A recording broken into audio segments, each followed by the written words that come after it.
এই ভিডিওতে আমরা দেখব কিভাবে আইটি ওয়ার্ক জবে অ্যাকাউন্ট রেজিস্ট্রেশন করতে হয়। তো আপনারা যদি কম্পিউটার অথবা ল্যাপটপ থেকে ওয়েবসাইট ভিজিট করেন, সেক্ষেত্রে উপরের ডান দিকে রেজিস্ট্রেশন বাটনটি দেখতে পাবেন। এছাড়া আপনি যদি মোবাইল থেকে এই ওয়েবসাইটে ভিজিট করেন, সেক্ষেত্রে উপরের ডান দিকে 3 ডট একটি মেনু দেখতে পাবেন। সেখানে ক্লিক করলে নিচের দিকে রেজিস্ট্রেশন বাটনটি দেখতে পাবেন। তো এখন আমরা কিভাবে রেজিস্ট্রেশন করতে হয় সেই প্রসেসটি শিখব। তো এই জন্য ফার্স্ট অফ অল আপনারা কি করবেন, গুগলে চলে যাবেন। গুগলে আসার পরে এই ওয়েবসাইটের নাম লিখবেন, itworkjob.com লিখে সার্চ করবেন। সার্চ করলে ওয়েবসাইটটি চলে আসবে, অথবা এই ভিডিও ডেসক্রিপশন বক্সে এই ওয়েবসাইটের লিংক দিয়ে রাখবো, সেখানে ক্লিক করলেও এই ওয়েবসাইটে নিয়ে চলে আসবে। এখন আমরা কিভাবে এখান থেকে রেজিস্ট্রেশন করব, এর জন্য আমরা রেজিস্ট্রেশন বাটনে একটু ক্লিক করব। রেজিস্ট্রেশন বাটনে ক্লিক করলে এরকম ভাবে একটি ইন্টারফেস চলে আসবে। এবার উপরে দেখতে পাচ্ছেন নাম রয়েছে, আমি একটি নাম দিয়ে দিলাম।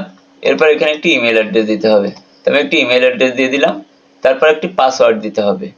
মনে রাখবেন এইখানে কিন্তু আপনার অ্যাকাউন্টের পাসওয়ার্ড দিতে হবে, এটি কিন্তু ইমেইলের পাসওয়ার্ড নয়। যে পাসওয়ার্ডটি দিয়ে আপনি এই ওয়েবসাইটে প্রবেশ করতে পারবেন সেই পাসওয়ার্ডটি দিতে হবে।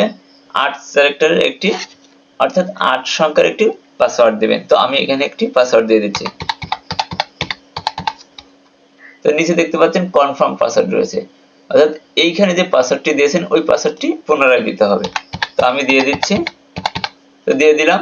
এরপর এখানে দেখতে পাচ্ছেন সিলেক্ট এ কান্ট্রি, এখানে আপনি যে দেশের হন সেই দেশটি সিলেক্ট করবেন।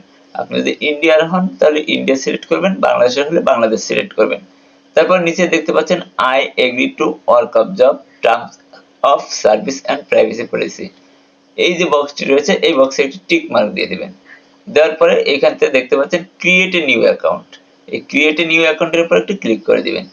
ক্লিক করার পরে আপনার সামনে এরকম একটি ইন্টারফেস চলে আসবে। এখন আপনি আপনার অ্যাকাউন্টটি কিন্তু রেজিস্ট্রেশন করা শেষ, এখন আপনাকে লগইন করতে হবে। তো এখানে আপনি যে ইমেল দিয়ে অ্যাকাউন্টটি খুলেছেন সেই ইমেলটি এখানে দিতে হবে। তো আমি সেই ইমেলটি আবারও দিয়ে দিলাম। দেওয়ার পর এখানে পাসওয়ার্ডটি দিতে হবে, আপনি যে পাসওয়ার্ডটি দিয়েছিলেন সেই পাসওয়ার্ডটি এখন দিতে হবে। তো আমি পাসওয়ার্ডটি দিয়ে দিচ্ছি। দেওয়ার পরে এখানে লগ ইন ইউর অ্যাকাউন্ট, এই লগ ইন ইউর অ্যাকাউন্টের উপর ক্লিক করে দিতে হবে। তো ক্লিক করে দেওয়ার পরে আমাদের ওয়েবসাইটের মধ্যে কিন্তু নিয়ে চলে আসছে। আপনারা কিন্তু দেখতে পারেন খুব সহজে আইটি ওয়ার্ক জব অ্যাকাউন্ট খোলা যায়। এখন এইখান থেকে আপনার কাজ করার জন্য ফাইন্ড জবে ক্লিক করতে হবে। ক্লিক করে এখানে বিভিন্ন ধরনের কাজ রয়েছে, সেই কাজগুলো এখান থেকে সম্পন্ন করতে পারবেন। এরপর এছাড়াও আপনারা এখানে দেখতে পাচ্ছেন ডান সাইডে প্রোফাইল রয়েছে, এই প্রোফাইলের উপর ক্লিক করে মাই প্রোফাইলের উপর যদি ক্লিক করেন, ক্লিক করার পর এইখান থেকে আপনি কি করবেন, এখান থেকে ম্যানেজ এ প্রোফাইল, এই ম্যানেজ এ প্রোফাইলে এসে আপনি এখানে একটি পিক্সেল অ্যাড করবেন। তারপর এখানে আপনার নামটি যদি ভুল থাকে তাহলে সংশোধন করে দিবেন, আপনার ইমেলটি দিয়ে দিবেন। তারপর এখানে একটি ফোন নাম্বার দিয়ে দিবেন, তারপরে আপডেট দিয়ে দিবেন। এরপরে আপনি আবার ব্যাকে চলে আসবেন ফাইন্ড জব। আর এছাড়াও আপনি যদি জব পোস্ট করতে চান সেক্ষেত্রে আপনাকে প্রথমে ডিপোজিট করতে হবে। তো এখানে ডিপোজিটে সিলেক্ট করে বিকাশ, নগদ, বাইন্যান্স যে কোনো একটি অপশন থেকে আপনি ডিপোজিট করে পোস্ট এ নিউ জব এই অপশনে গিয়ে কিন্তু আপনাকে জব পোস্ট করতে হবে।